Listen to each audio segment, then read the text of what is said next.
आप देख रहे हैं इंडिया टाउन न्यूज, भारत की बात।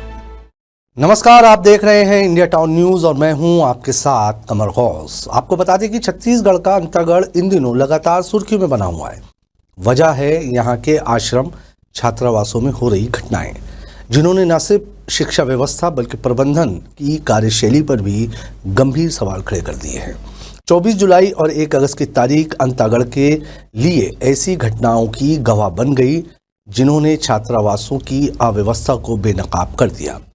कभी छात्र की खुदकुशी तो कभी छात्रा के इलाज के दौरान मौत। और अब इन्हीं मामलों को लेकर सर्व आदिवासी समाज ने बड़ा मंथन किया है। देखिए हमारी ये खास रिपोर्ट। 24 जुलाई को अंतागढ़ के बालक छात्रावास का एक छात्र 9वीं कक्षा में पढ़ने वाला मासूम अज्ञात कारणों के चलते इस दुनिया को अलविदा कह गया। छात्र ने अपनी मां के किराए के मकान में आकर खुदकुशी कर ली। इस घटना ने पूरे क्षेत्र में सनसनी फैला दी। जांच हुई, तहकीक भी चली, लेकिन वजह साफ नहीं हो सकी। तभी सर्व आदिवासी समाज अंतागढ़ ने इस पर गंभीरता दिखाई और एक जांच कमेटी गठित की। कमेटी ने छात्रावास का निरीक्षण किया और बच्चों से सीधा संवाद किया। निरीक्षण में सामने आया कि छात्रावास में बच्चों को दी जाने वाली सुविधाएं मानक के अनुरूप भोजन, साफ सफाई, स्वास्थ्य सुविधाएं और शिक्षा सब में खामियां उजागर हुई।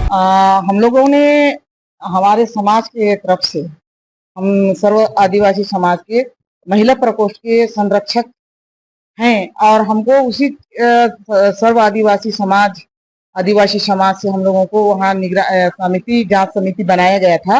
उसमें जनपद की अध्यक्ष भी थी, हम दोनों महिलाएं थी और साथ में हमारे आदिवासी समाज के अध्यक्ष चंद्रलाल दुगा के साथ और अन्य सरपंचों के साथ हम लोगों ने वहाँ पहुंचा। तो वहाँ हम लोगों ने जिस दिन हम लोगों जांच टीम में गए तो उस समय हम लोग बच्चे लोग एक कमरे में बंद थे और जो शिक्षक थे उस पे जो बच्चे खत्म हुआ उस समय अधीक्षक थे, वो अधीक्षक को हटा दिया गया था और पुनः वो अधीक्षक उसी दिन एक दिन पहले ज्वाइनिंग लिया था और सारे बच्चों को बिठा के एक कमरे में वो सारी बातों से मतलब अपना परिचय बच्चों से परिचय ले रहे थे। उसी बीच में हमारी समिति जो टीम थी आदिवासी समाज की, वो वहां पहुंची।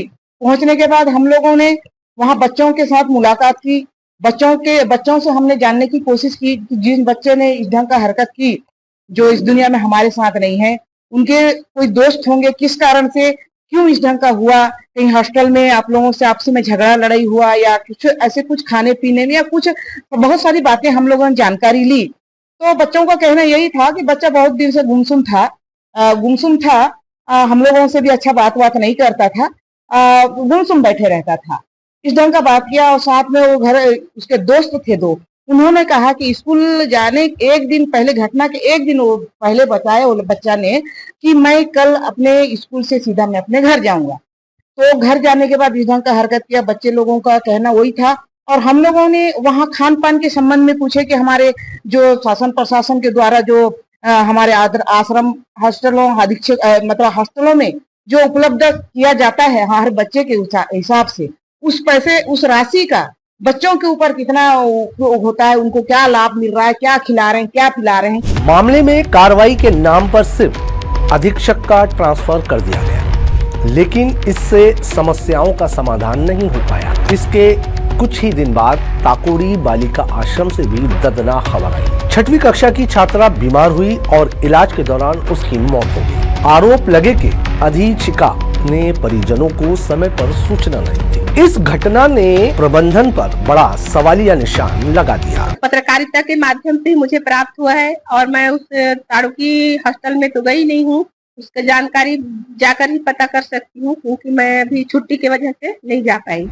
दोनों ही घटनाओं को गंभीरता से लेते हुए सर्व आदिवासी समाज ने जनपद कार्यालय अंतागढ़ के सभागार में एक बैठक आयोजित की। बैठक में क्षेत्र के सभी आश्रमों के अधीक्षक, मंडल संयोजक और समाज के वरिष्ठ प्रतिनिधि मौजूद रहे। बैठक में चर्चा हुई कि इस तरह की घटनाओं की पुनरावृत्ति न हो, शिक्षा की गुणवत्ता को कैसे सुधारा जाए, इस पर भी गहन विचार हुआ। आज इस बैठक का उद्देश्य है कि हमारे सभी आश्रम और हॉस्टलों में शिक्षा का व्यवस्था अच्छा हो। शिक्षा में कई प्रकार के जो जो परेशानियां जो होती है, खाद्यान्न में परेशानी और उसके साफ सफाई में परेशानी, इस प्रकार के परेशानियों के लिए हमने सभी हॉस्टलों के अधीक्षकों से बैठक आहूत किया और इस संबंध में विस्तृत रूप से हमने चर्चा किया और चर्चा के दरमियान में हमने उनको निर्देशित भी किया है कि आप जो है मेनू के आधार पर पे भोजन भी कराइए, शिक्षा की गुणवत्ता को आप अच्छा से लाएं, यही उद्देश्य हम सबका हो, ऐसा हमने आज बैठक में सभी सार्थक रूप से चर्चा किया। इस चर्चा में हमारे समाज के भी पदाधिकारियों के द्वारा अपने स्तर पे शिक्षा के गुणवत्ता को लेकर के उनके द्वारा भी एक सहमति जताई गई कि ज्यादा से ज्यादा हम शिक्षा के स्तर को बढ़ाएं, यही हमारा लक्ष्य होना चाहिए। पूर्व जिला पंचायत अध्यक्ष सुभद्रा सलाम ने भी स्पष्ट कहा कि समाज बच्चों की सुरक्षा को लेकर अब किसी तरह की लापरवाही बर्दाश्त नहीं करेगा। जांच टीम के माध्यम से भी और मेरे निरीक्षण के दौरान भी पाया गया कि जब से लड़का वो यहाँ अपने पोस्ट प्री मैट्रिक छात्रावास में दाखिला हुआ था, तब से लड़का किसी से ना बात करता था, न किसी से कुछ नहीं बोलता था, सिर्फ गुमसुम रहता था। लेकिन वहाँ पर तो पानी में डाल के सूजी दिया जा रहा है, ऐसा भी वहाँ से खबर निकल कर आया था। नहीं, ये सब बातें गलत है, ऐसा नहीं किया जा रहा है, बल्कि हाँ कुछ कमी पाई गई है वहाँ उस हॉस्टल। उन्हीं कमियों को बताइए। उन्हीं कमी को पाया गया और दोषी पर कार्रवाई करके उनको उस छात्रावास से दूसरे छात्रावास में उसको ट्रांसफर किया। बैठक के अंत में ये तय किया गया कि सभी आश्रमों की नियमित मॉनिटरिंग होगी, समाज के प्रतिनिधि समय समय पर निरीक्षण करेंगे और खामियों की जानकारी प्रशासन को देंगे। तो आपने देखा कि अंतागढ़ के आश्रम छात्रावासों में घट रही घटनाएं न सिर्फ प्रशासन की कार्यशैली पर सवाल खड़े करते हैं, बल्कि ये बच्चों की सुरक्षा और शिक्षा के भविष्य पर भी सीधा वार है। सर्व आदिवासी समाज ने स्पष्ट कर दिया है कि अब बच्चों की जिंदगी से खिलवाड़ बर्दाश्त नहीं होगा। सवाल यही है कि क्या प्रशासन सिर्फ ट्रांसफर और औपचारिक जांच तक ही सीमित रहेगा या फिर जमीनी स्तर पर बदलाव देखा जाएगा।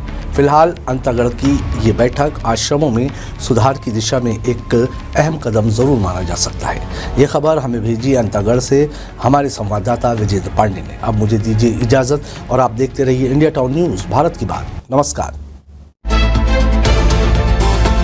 आप देख रहे हैं इंडिया टाउन न्यूज, भारत की बात।